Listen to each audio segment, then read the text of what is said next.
Assalamualaikum warahmatullahi wabarakatuh. Kami dari kelompok 1 akan menayangkan suatu film yang berjudul Di Balik Layar Sekolah. Sebelum lanjut ke filmnya, izinkan saya memperkenalkan rekan-rekan saya. Dan ini rekan-rekan saya.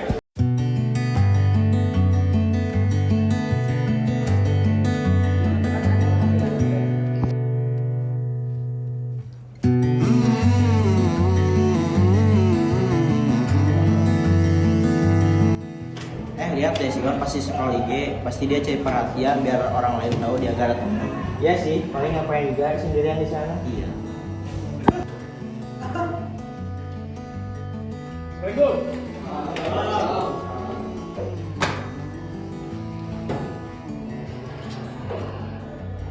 Sudah rapi semuanya? Selamat pagi. Kurang keras. Semangat, balik.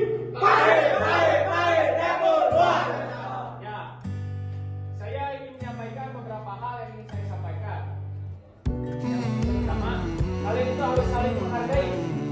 Jangan sampai ada teman kalian yang terluka akibat kata-kata kalian. Kalian harus menjaga kata-kata kalian. Dapat dipahami? Ya, kita akan lanjut ke pembelajaran. Kita awali dengan absen. Ada Pisma cuma ngomong lagi ya, di sini buktinya si Iwan juga masih sendirian di sini, gak ada yang pedulinya. Iya sih, dia juga sendirian di sana. Gak ada yang berani deketin dia. Yang ini ke depan Bapak. Parah si Tayo sih. Ya bisa. Orangnya kalau gak punya teman gak usah ikutan ngobrol sama kita. Ya jangan ganggu kita, kamu juga bikin suasana jadi gak enak.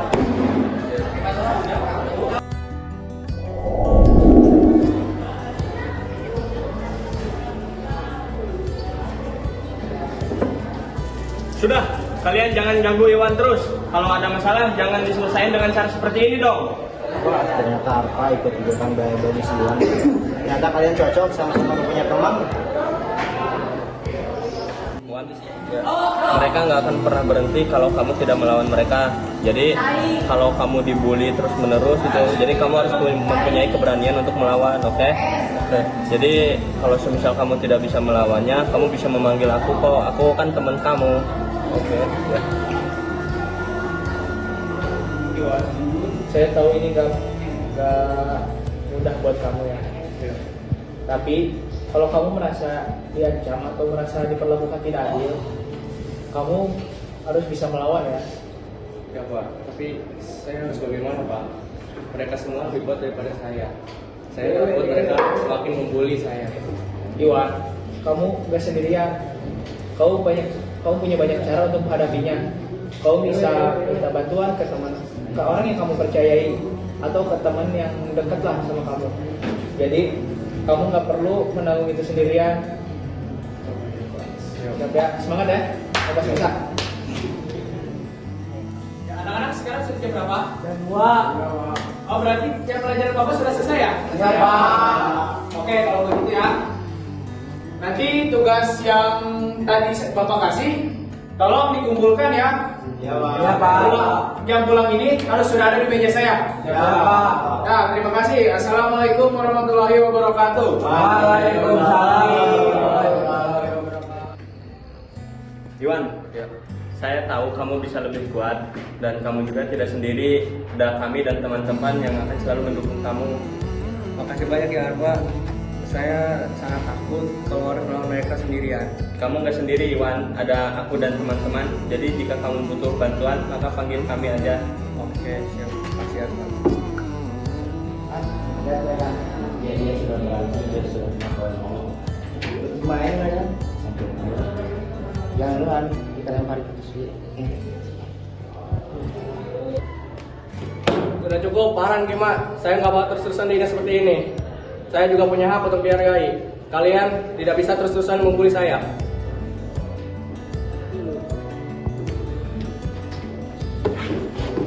Lo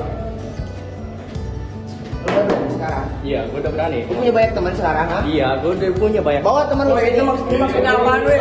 Udah dong. Let's go, berani lo, Kalian kalau bisa kalian ya.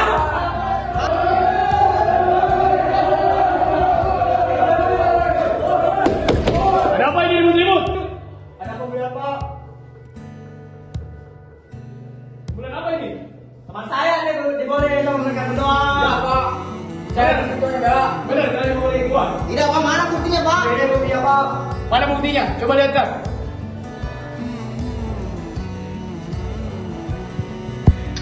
Nah, sudah ada buktinya. Dennis, kirim ke nomor saya. Siapa? Kalian berdua ikut saya ke PK. Tidak Pak, kita tidak mau ikut Pak. Itu sudah ada buktinya. Ikut aja kalian ikut. Keluar di mana? Udah, ikut saya ke PK sekarang. Keluarin aja Pak, keluarin.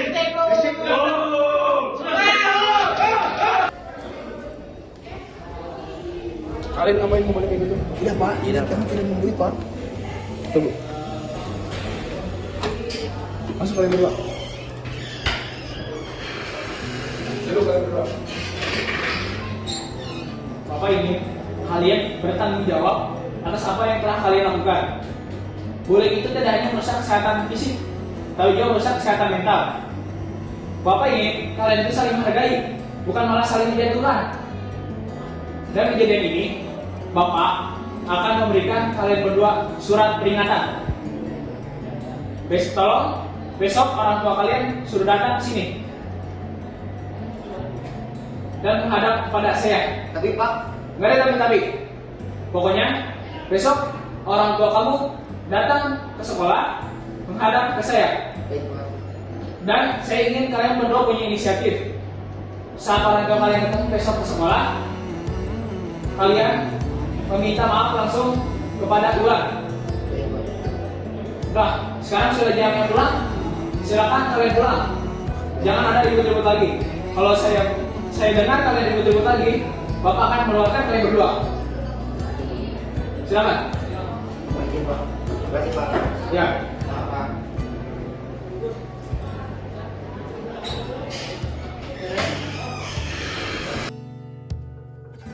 Makasih ya buat kalian semua udah ngebantuin gua. Oh ya, sama-sama Wan, santai aja. Pokoknya kita jangan sampai ngebiarin siapapun sendirian. Soalnya kita kan teman. kita. Iya. Teman. Bullying adalah tindakan menyakiti, mengintimidasi, atau menekankan seseorang secara berulang-ulang, baik secara fisik, verbal, atau emosional. Bullying dapat berdampak serius pada korban, seperti menurunnya rasa percaya diri, stres, kecemasan, depresi, hingga keinginan untuk menarik diri dari lingkungan sosial. Jadilah pribadi yang membawa kebahagiaan, bukan luka. Hentikanlah bullying dan mulailah saling menghargai. Saya, Mr. Davis, pamit undur diri. Terima kasih. Sekian saja film dari kelompok 1. Terima kasih telah menyaksikan. Wassalamualaikum warahmatullahi wabarakatuh.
Bullying adalah tindakan agresif yang dilakukan oleh seseorang atau sekelompok orang untuk menyakiti, mengintimidasi, atau membuat orang lain merasa rendah dan tidak berdaya. Bullying bukan hanya sekadar konflik biasa atau pertengkaran kecil, karena dilakukan dengan sengaja dan terjadi berulang-ulang, serta biasanya melibatkan ketidakseimbangan kekuatan atau status antara pelaku dan korban. Tindakan ini dapat meninggalkan dampak negatif yang mendalam bagi korban, baik secara fisik, emosional, maupun mental. Ada beberapa jenis bullying yang sering terjadi. Yang pertama, bullying fisik. Melibatkan tindakan langsung yang dapat dilihat seperti memukul, menendang, mendorong, atau mencelakai korban secara fisik. Tindakan ini bertujuan untuk menunjukkan kekuasaan secara fisik atas korban dan membuat korban merasa takut atau terintimidasi. Efeknya bisa lebih dari sekedar luka fisik, karena korban juga sering mengalami ketakutan atau kecemasan yang terus-menerus. Yang kedua, bullying verbal. Tindakan ini melibatkan kata-kata yang kasar atau menyakitkan, seperti ejekan, hinaan, ancaman, atau penghinaan. Meskipun tidak melibatkan kekerasan fisik, kata-kata yang menyakitkan bisa sangat mempengaruhi psikologis korban, merusak rasa percaya diri mereka, dan membuat mereka merasa tidak berharga atau terisolasi. Yang ketiga, bullying sosial atau relasional. Bullying ini melibatkan tindakan sosial yang lebih halus, seperti mengucilkan seseorang dari kelompok, menyebarkan gosip atau rumor, atau mempermalukan korban di depan orang lain. Tujuannya adalah untuk merusak hubungan sosial dan reputasi korban, sehingga korban tidak dapat diterima atau dikucilkan oleh lingkungan sekitar. Bullying sosial ini sangat menyakitkan karena korban merasa terisolasi dan kehilangan dukungan dari teman-temannya. Yang keempat, cyberbullying. Ini adalah bullying yang dilakukan melalui media online atau media sosial. Pelaku biasanya menyebarkan pesan, gambar, atau video yang merendahkan atau mempermalukan korban, atau mengirim komentar-komentar yang menyakitkan. Cyberbullying memiliki dampak yang luas karena konten yang disebarkan dapat dilihat oleh banyak orang, bahkan oleh orang asing. Selain itu, korban juga bisa merasakan tekanan lebih besar karena bullying dapat terjadi kapan saja, baik siang maupun malam. Ada beberapa dampak bullying. Bullying memiliki dampak serius bagi korban yang bisa bertahan dalam jangka waktu yang panjang. Beberapa dampaknya antara lain: yang pertama, dampak emosional dan mental. Korban bullying seringkali mengalami stres, kecemasan, depresi, dan kehilangan rasa percaya diri. Bahkan korban bisa merasa malu, marah, atau bingung tentang diri mereka sendiri. Yang kedua, dampak fisik. Korban bullying fisik mungkin menderita luka atau cedera fisik. Selain itu, stres emosional yang dialami korban juga bisa mempengaruhi kondisi fisik mereka, seperti sakit kepala, gangguan tidur, atau masalah kesehatan lainnya akibat stres yang berkepanjangan. Yang ketiga, dampak sosial. Korban bullying mungkin menarik diri dari lingkungan sosialnya, mengalami kesulitan berinteraksi, atau merasa takut untuk bergaul dengan orang lain karena takut dibully. Mereka mungkin juga merasa cemas atau sulit mempercayai orang lain, yang bisa berdampak pada hubungan mereka di masa depan. Yang keempat, dampak pada pendidikan. Korban bullying yang merasa tidak aman di lingkungan sekolah atau tempat kerja mungkin mengalami penurunan kinerja, kehilangan motivasi, atau bahkan enggan untuk datang ke sekolah atau tempat kerja. Hal ini bisa berdampak buruk pada prestasi akademis atau karir mereka. Dan ada beberapa cara mengatasi dan mencegah bullying. Mencegah dan mengatasi bullying adalah tanggung jawab semua orang, bukan hanya korban atau pelaku saja. Berikut adalah beberapa langkah yang bisa dilakukan untuk mencegah dan mengatasi bullying.